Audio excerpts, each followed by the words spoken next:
A Singapore Navy doctor has become the first Singaporean to complete the world's longest swim marathon. Dr. Chua Jia Long braved the 8 Bridges Hudson River swim in New York, which is around 190 kilometers, or roughly the length of the Singapore coastline. We now hear from the man himself, live from New York.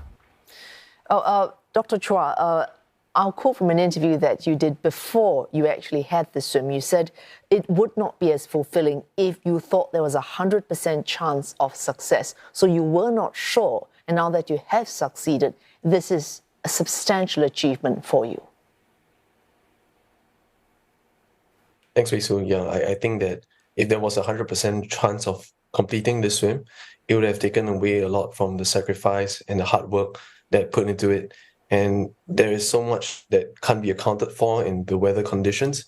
The haze that we encountered just before I started the swim due to Canadian wildfires, the thunderstorms that we had, heavy fog, even a hailstorm during the swim. Those were things that I could not physically, prepare for before the swim itself.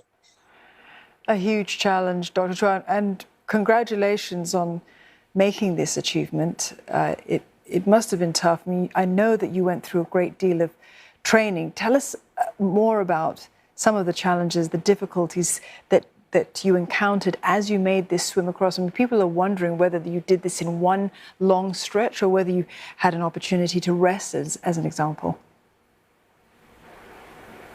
So the 8 bridges require swimmers to complete each predetermined stage at the end of every day. And that is dependent on the tide cycle that is in the US and the Hudson River. So if you don't complete the stage before the tide switches and you start swimming against current, then you're going to be fighting an uphill task, and it's nearly impossible to get to the end point.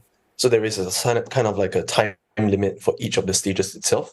But at the end of every stage, you're right that we do get to kind of stop and rest before the next stage begins.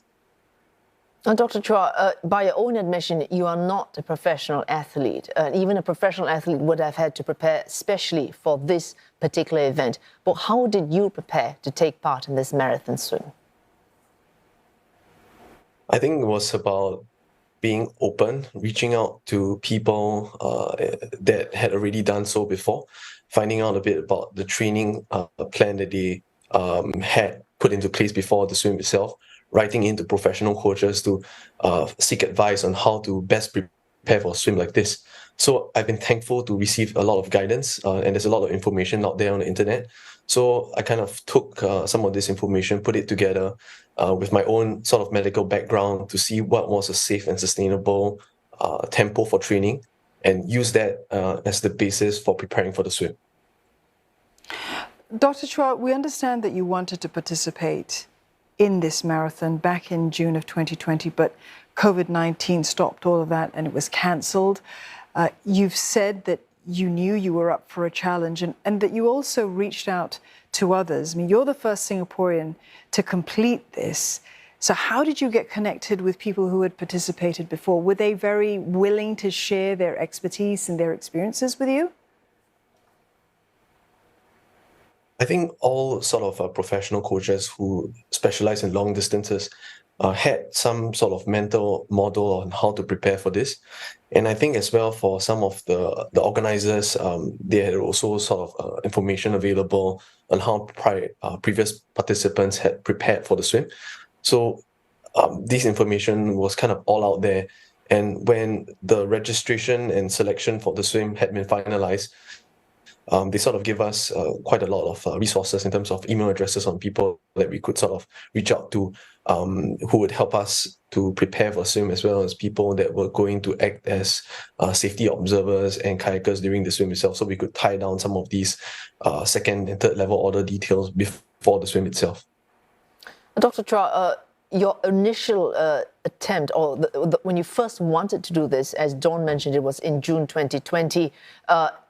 But between then and now, you were attached to St. Luke's Hospital for residency training in 2021. And again, I read this in your interview, you wanted to do this swim in large part to raise funds for St. Luke's. Why? I was working in St. Luke's during the COVID pandemic, and I got to experience quite a large varied things that the hospital did, not only within the hospital itself, which is in Bukit Batok, but as well as the support that they rendered to the community. So I was involved in providing home medical services to patients who could not physically travel down to the hospital. I was involved as well in palliative care and other sort of rehabilitation measures that the hospital had put in place for patients, as well as outpatient care. So I really got to see a whole spectrum of services that the hospital provided. And personally, that experience really made me want to give back. I felt that there were many patients which the hospital directly played a pivotal role in managing and ensuring that they could still continue to lead rich and enriching lives while they were out doing the things that they wanted to do. And so I felt that this was more than enough reason for me to want to raise funds for the hospital. Dr. Chua, have you caught the bug? Are you planning any other marathon swims? The world is a big place. There are many water bodies, oceans, rivers, lakes out there. I definitely have things that I want to achieve moving forward. But I think at this current juncture, I'm just, sort of letting my body heal and rest before thinking about the next adventure. Oh, thanks and congratulations once again, marathon swimmer Dr. Chua Jia Long, on his recent achievement.